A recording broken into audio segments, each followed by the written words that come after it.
ni mpaka kuwe na sababu ya mwanaume kuwahi. Akina mama, wekeni sababu za wanaume kuja nyumbani mapema. Na hiyo sababu leo tunaisimika katika madhabahu haya. Na kuanzia sasa nenda kafanye hivyo. Yaani umfanye akikaa huko giza lisiingie. Airishe kazi kwa ajili yako. Maana nyumbani kuna baraka. Hata fungua tena mlango mwenyewe, maana kutakuwa na mtu wa kufungua. Na sio mwingine, ni wewe. Mume wako anafunguliwa na vitu wa kazi nyumba, mlango. Wewe hazipo siku nyingi sana. Usikubali apokelewe na mtoto. Jamani.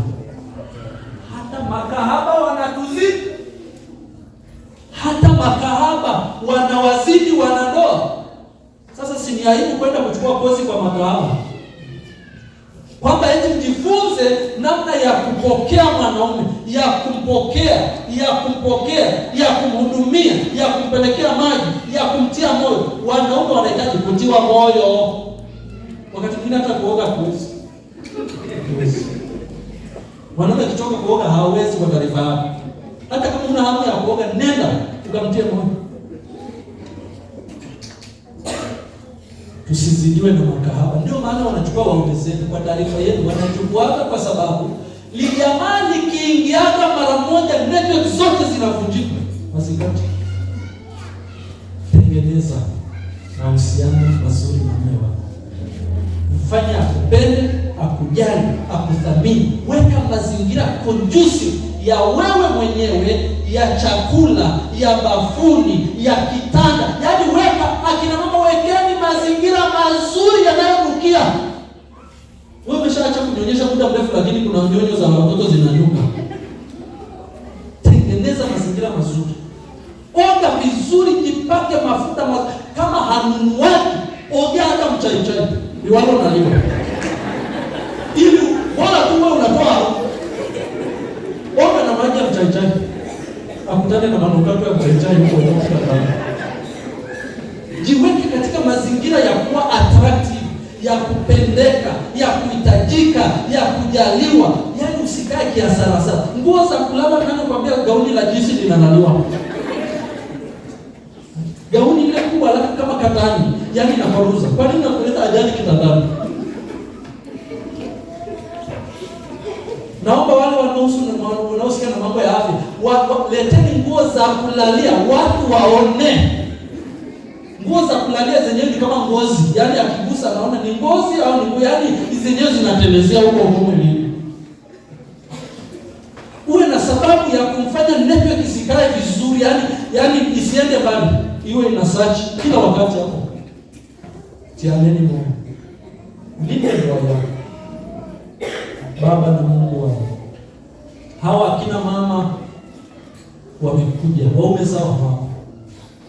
Inawezekana mara ya mwisho alimpokea mume wake wakati walipoana siku ya kwanza na pili na tatu. Baada ya hapo hajawahi kumpokea, mlango anajifungulia. Chakula anaikuta sebuleni, anaambiwa yuko kwenye hotpot. Na maskini wa watu, akifika chakula kinamwangalia yeye mwenyewe tu hapo, hana hata hamu ya kula. Hali inakuwa mbaya. Mama huyu kitandani amelala. Maji ya kuoga, mtu wa Mungu anaenda kuyafuata mwenyewe. Yesu, leo ninakuomba kwa ajili ya hawa akina mama waliosimama mbele za uso wako, ambao wanajua cha kufanya na sasa wengine wanafanya.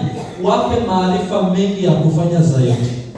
Kama wale akina baba walikuwa hawajaona miujiza, baada ya maombi ya siku ya leo, hawa akina mama walioko hapa na wale waliokaa huko wakabadilishe ndoa zao, ili wanaume kila wakati wawe na kielele ya kurudi nyumbani.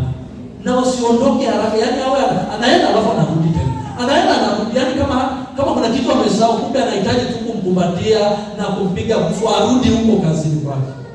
Watendee miujiza. Mapenzi ya kweli ya kimbili yakaonekana katika ndoa za Kikristo, hususan ndoa za Kiadventista ambazo leo ziko mbele za uso. Hawa akina mama wape akili, wasizidiwe na makahaba wanaoiba waume zao. Wawe na mawazo ambayo ni mazuri, akili nzuri, hekima nzuri kama ile ya Abigaili, ambaye mume wake alikuwa pumbavu, ila yeye alikuwa na akili sana. Yule mwanamke alikuwa na akili. Wafanye hao wanawake kuwa na akili kumzidi Abigaili, ili wawalinde waume zao na kuwatunza kwa jina la Yesu. Amen. Bwana wabariki.